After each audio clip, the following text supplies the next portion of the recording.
अगर तुम हमेशा थके रहते हो, डिस्ट्रैक्टेड रहते हो, छोटी बात पर इरिटेट हो जाते हो या बिना वजह एंग्जाइज फील करते हो, तो सबसे पहले ये मान लो कि तुम लेजी नहीं हो, वीक नहीं हो और फेलियर भी नहीं हो। असल प्रॉब्लम यह है कि तुम्हारा दिमाग जिस दुनिया के लिए बना था, तुम उस दुनिया में जी ही नहीं रहे हो। अब इसे सिंपल तरीके से समझते हैं। तुम्हारा ब्रेन लाखों साल पहले बना था। उस टाइम ब्रेन का एक ही काम था, सरवाइव करना।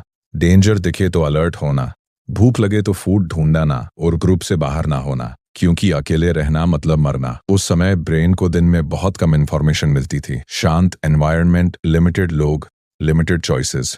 अब आज की लाइफ देखो, डेंजर नहीं है लेकिन हर 2 मिनट में नोटिफिकेशन है।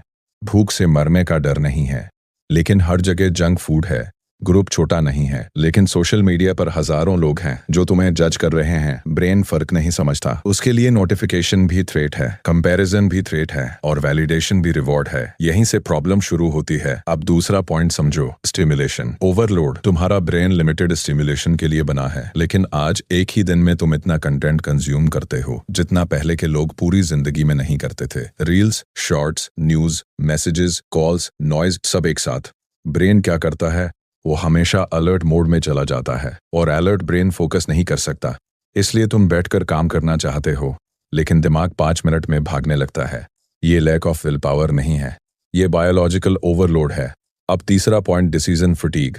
तुम सोचते हो डिसिप्लिन वीक है, लेकिन सच ये है कि तुम्हारा ब्रेन थक चुका होता है। सुबह से लेकर रात तक क्या पहनना है, क्या देखना है, किसे रिप्लाई करना है, हर डिसीजन एनर्जी लेता है। और जब ब्रेन टायर्ड होता है वो हमेशा इजी ऑप्शन चूज करता है। इसलिए तुम जानते हुए भी फोन उठा लेते हो, जंक फूड खा लेते हो, इंपॉर्टेंट काम पोस्टपोन कर देते हो। तुम गंदे आदमी नहीं हो, तुम एग्जॉस्टेड आदमी हो। अब चौथा point, emotional imbalance. Modern life में ब्रेन को रेस्ट मिलता ही नहीं, साइलेंस नहीं, बोर्डम नहीं, एम्प्टी स्पेस नहीं। और जब ब्रेन को रेस्ट नहीं मिलता, इमोशन स्टेबल नहीं रहते। इसलिए छोटी बात पर गुस्सा, बिना रीजन एंग्जाइटी और सोने के बाद भी थकान। ये नॉर्मल नहीं है लेकिन कॉमन जरूर हो गया है। और यहीं सबसे डेंजरस पार्ट आता है, तुम इस हालत को नॉर्मल मान लेते हो। तुम कहते हो सब ऐसा ही फील करते हैं, लेकिन याद रखो जो कॉमन है वो हेल्दी हो, ये जरूरी नहीं। लास्ट बात ध्यान से सुनो, तुम्हारा ब्रेन खराब नहीं है, तुम्हारा एनवायरनमेंट खराब है। और जब तक तुम लाइफ को थोड़ा स्लो नहीं करोगे, स्टिमुलेशन कम नहीं करोगे और ब्रेन को प्रॉपर रेस्ट नहीं दोगे, तब तक फोकस, क्लैरिटी और इमोशनल कंट्रोल स्टेबल नहीं होगा।